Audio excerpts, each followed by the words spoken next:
Hello guys, I hope you all are doing great. Welcome to teaching Pathshala और मैं हूं आपकी एजुकेटर ज्योति। आज के इस वीडियो का टाइटल है हाउ टू स्टडी एफिशिएंटली। बहुत ही इंपॉर्टेंट टॉपिक है ये और जानना भी ज़रूरी है कि पढ़ने का सही तरीका और एक एफिशिएंट वे कौन सा होता है।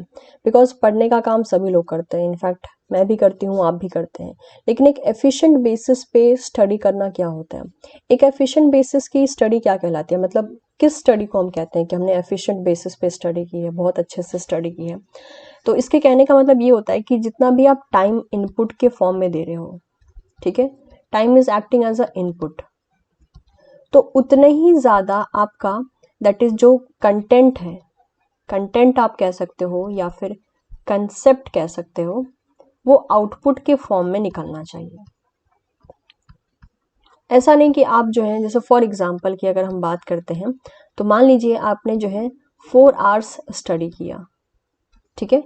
4 आवर्स स्टडी करने के बाद आपने सिर्फ एक टॉपिक कंप्लीट किया, एक छोटा सा टॉपिक आपने कंप्लीट किया।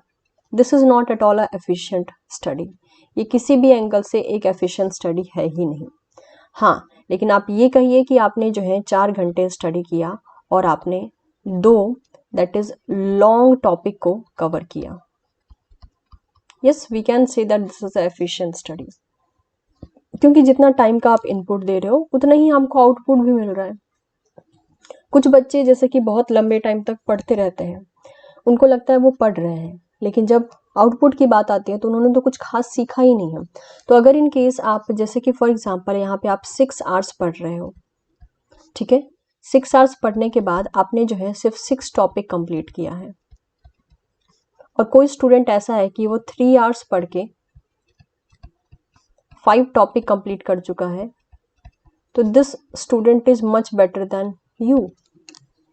आप 6 घंटे में 6 टॉपिक पढ़ रहे हो क्योंकि ऐसा लग रहा है आपको कि हाँ आपने 6 आवर्स दिया है तो आप 6 टॉपिक आपको कंप्लीट करना है, तो उससे ज़्यादा क्यों नहीं कंप्लीट कर सकते हो, आप उससे ज़्यादा भी कर सकते हो। तो कभी भी जब हम स्टडी करते हैं ना, हमें टाइम मैनेजमेंट भी देखना होता है। अगर आप टाइम मैनेजमेंट नहीं देखोगे तो वही होगा कि जिस टॉपिक को आपको 10 दिन में कवर कर लेना चाहिए था, वो टॉपिक आप जो है 1 महीने में कवर कर रहे हो। So that is not a efficient way of studying या फिर correct way of studying. Okay, हम इसको how to do a correct study भी कह सकते हैं या फिर एफिशिएंट स्टडी भी कह सकते हैं।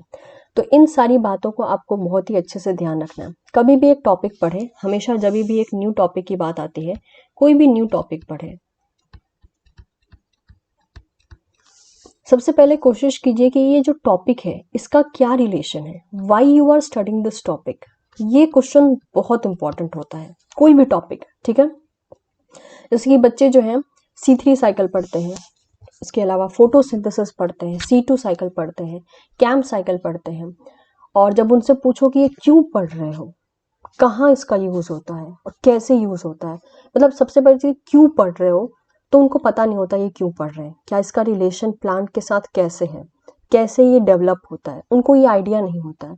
बस उनको पता होता है कि यस हमें पढ़ना है, that is why we are studying.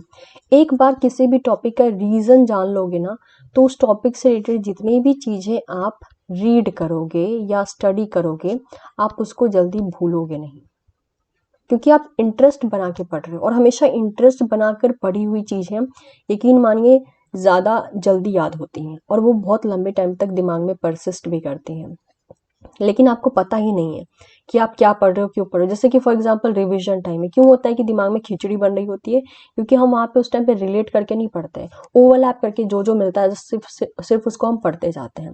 लेकिन वही जब हमने नॉर्मल टाइम में स्टडी किया होता है तो वो अच्छे से चीज़ें समझ में आई होती हैं, लेकिन रिविजन टाइम में पूरा खिचड़ी बन रही होती है। क्यों? क्योंकि हम वहाँ पे उस टाइम पे रिलेट करके नहीं पढ़ते, वहाँ पे हम सिर्फ पढ़ रहे होते हैं। तो that is also a necessity, क्योंकि उस टाइम पे टाइम कम होता है।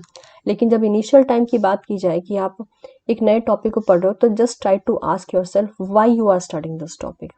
एक बार इसका आंसर मिल जाए ना, देन यू स्टार्ट कनेक्टिंग, क्या है टॉपिक, क्यों है टॉपिक ये, इसके अलावा इसका फंक्शनिंग क्या है, इसका that is mode of action क्या है, ये सभी चीज़ें आप पढ़ सकते हो। और जब भी ये टॉपिक पढ़ो, कोशिश कीजिए आपका प्रेजेंस ऑफ माइंड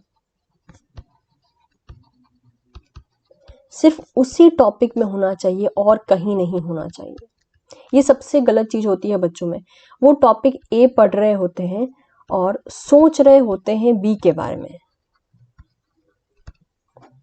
ठीक है। इतना ही नहीं, ये तो फ्यूचर की बात हो गई, साथ ही साथ कल जो टॉपिक पढ़ा था, यस्टरडे वाला टॉपिक के बारे में भी उसी टाइम पे वो सोच रहे होते हैं। तो अगर आप अपने दिमाग में ऑलरेडी इतना कुछ भर के तब पढ़ोगे तो टॉपिक ये भी आपको पूरा नहीं समझ में आने वाला है। तो कल क्या पढ़ना है और कल क्या पढ़ा था, ये बात उसी वक्त पे सोचना ज़रूरी नहीं होता है जब आप टॉपिक ए को पढ़ रहे हो, ये प्रेजेंट टाइम में आप पढ़ रहे हो। तो प्रेजेंट में पास्ट और फ्यूचर को लेकर क्यों सोचना, वो टॉपिक उस टाइम पढ़ो ना। कल का टॉपिक अगर भूल भी गए तो क्या हुआ, वीकेंड रिवीजन के लिए रखिए। वीकेंड भी में भी एक रिवीजन होता है, सैटरडे संडे जब भी आप चाहें तो रिवीजन के लिए आप टाइम रख सकते हैं, एंड अकॉर्डिंगली आप मूव ऑन कर सकते हैं। लेकिन अगर कल क्या पढ़ा था और कल क्या पढ़ेंगे इस चक्कर में आज क्या पढ़ रहे हो वो समझ में ही नहीं आता है। That is the biggest truth. क्योंकि ये चीज़ होती है कि जब मैं नॉर्मली आपको पता होगा मैं लाइव क्लासेस भी लेती हूँ, तो जब मैं बच्चों को पढ़ा रही होती हूँ कि हाँ लाइक सपोज कीजिए मैं एक्स टॉपिक पढ़ा रही हूँ, ठीक है। टॉपिक के बीचों बीच पूछेंगे मैम वाई टॉपिक कब होगा, मतलब दे आर नॉट इंटरेस्टेड कि एक्स टॉपिक क्या चल रहा है, और उनसे क्वेश्चन पूछो तो फिर बत्ती गुल हो जाएगी। तो उनको ये चीज़ में इंटरेस्ट कम होता है कि टॉपिक एक्स चल रहा है तो उसके बारे में अच्छे से गेन कर ले, नहीं टॉपिक वाई कब होगा, टॉपिक जेड कब होगा, मैम कल क्या पढ़ा दिया था, उनको इन सब चीज़ों में इंटरेस्ट होता है। तो that is what the problem is कि इस तरीके से मूव ऑन किया जाता है कि पास्ट और फ्यूचर दोनों को जो है प्रेजेंट में इन्वॉल्व करके चल रहे होते हैं। तो कहाँ से समझ में आएगा टॉपिक, नहीं आएगा क्योंकि पूरा ध्यान वहाँ पे है ही नहीं, राइट। तो इस चीज़ को प्लीज़ करेक्ट कीजिएगा, ये काम नहीं करना है। अगर मैं भी मान लीजिए आप लोग को पढ़ाने लगी, आज मैं कोई वीडियो पढ़ा रही, आज किसी वीडियो में मैं पढ़ा रही हूँ और कल का मैं सोचने लगी कि कल क्या बनाना है, फिर तो ये वीडियो भी खराब होगा। That is a point. तो इस चीज़ का ध्यान रखिए। सेकेंड बात आती है, किसी भी टॉपिक को कोई भी टॉपिक बुक में जो है कुछ इस फॉर्म में दी होती है, मतलब there is a complexity level उस टॉपिक की होती है। Always try to mould this particular concept in just this वे,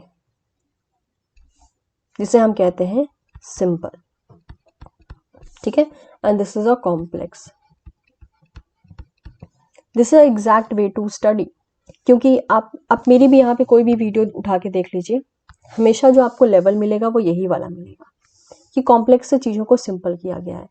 आपको ऐसा स्टूडेंट नहीं बनना है जो सिंपल को जो है सिंपल कंसेप्ट को भी कॉम्प्लेक्स में कन्वर्ट कर दे। काफ़ी बच्चे मैंने ऐसे देखे हैं कि उनको जब सिंपल कंसेप्ट बताओ तो उनको डाइजेस्ट नहीं होता है, they are like oh my god ये कैसे हो सकता है, इतना सिंपल तो कंसेप्ट हो ही नहीं सकता है।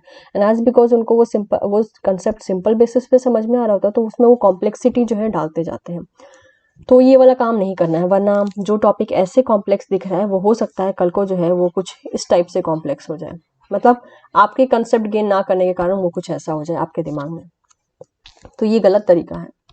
Always try to move in this way, complex को सिंपल में लेके आइए, सिंपल को कॉम्प्लेक्सिटी की तरफ लेकर मत जाइए। और अगर आप ऐसा कर रहे हैं तो आप गलत ढंग से स्टडी कर रहे हैं, ये स्टडी करने का तरीका नहीं होता है। इसलिए अगर आप सही मेथड सेलेक्ट करते हैं स्टडी करने का तो आपको पढ़ाई में मज़ा आएगा। पढ़ोगे आप तो नई नई चीज़ें गेन करने का मन करेगा और पढ़ने का मन करेगा, और ये तभी पॉसिबल है जब आप ये वाला रूट यूज़ करो। अगर ये वाला करोगे कभी इंटरेस्ट नहीं आएगा, इनफैक्ट आता हुआ इंटरेस्ट भी जो है आप वहाँ पे लूज़ कर दोगे। तो इस बात का हमेशा याद रखिए, always try to move from complex to simple. तो ये कुछ छोटे छोटे से टिप्स थे कि आप एफिशिएंट बेसिस पे स्टडी कैसे कर सकते हो। एंड थर्ड यहाँ पे मैं आपको बोलूँगी दैट इज़ हमेशा जो भी पढ़ रहे हो उसका रिविजन करते जाइए, ठीक है। रिवीजन करते जाइए, वीक में नहीं कर सकते वीकेंड में कीजिए, सैटरडे को रखिए। सैटरडे को हमेशा रखिए कि हाँ इस टाइम में जो है मुझे रिवीजन करना है, और मंडे टू फ्राइडे पढ़ना है, सैटरडे को मुझे रिवीजन करना है। संडे को आपको अपने लिए टाइम चाहिए, आप टाइम ले सकते हैं। लेकिन हमेशा ध्यान रखिए कि अगर आप CSR नेट के स्टूडेंट हैं, मिनिमम 5 से 6 घंटा पढ़ना ज़रूरी होता है आपका। बच्चे बोलते ना मैम कितने घंटे पढ़े, मैं कितने घंटे पढ़े उस पर मैं फोर्स आउट नहीं करती हूँ, लेकिन there is a certain duration of time कि अगर आप उतना कम से कम उतना भी नहीं पढ़ते हो ना तो आपका सिलेबस कंप्लीट ही नहीं होगा। सीधी सी बात है, 13 यूनिट है। अब ये थोड़ी है कि मैम ने बोला है कि हाँ टाइम मैटर नहीं करता तो बेटा पढ़ो ही मत, 13 यूनिट है, कैसे कंप्लीट करोगे अगर 6 महीने में करना है तो आप जो है 5 से 6 घंटे की स्टडी कर सकते हो अगर सेल्फ स्टडी कर रहे हो तो। अगर कहीं से कोचिंग वगैरह ले रहे हो आप तो वहाँ पे तो पढ़ ही रहे हो, और सेल्फ स्टडी के लिए आप 2 से 3 घंटा डेडिकेट कर सकते हो उन स्टूडेंट के लिए जो कहीं से कोचिंग ले रहे हैं। लेकिन जो बच्चे सेल्फ स्टडी कर रहे हैं वो 5 से 6 घंटा मिनिमम पढ़िए, तभी आपके 13 यूनिट कंप्लीट होंगे, अदरवाइज 13 यूनिट कंप्लीट नहीं होंगे। तो ये 3 टिप्स का ध्यान रखिए कि एफिशिएंट स्टडी कैसे होगी, this one and this one. Okay, so I'm expecting कि ये वीडियो आपके लिए यूजफुल रही होगी।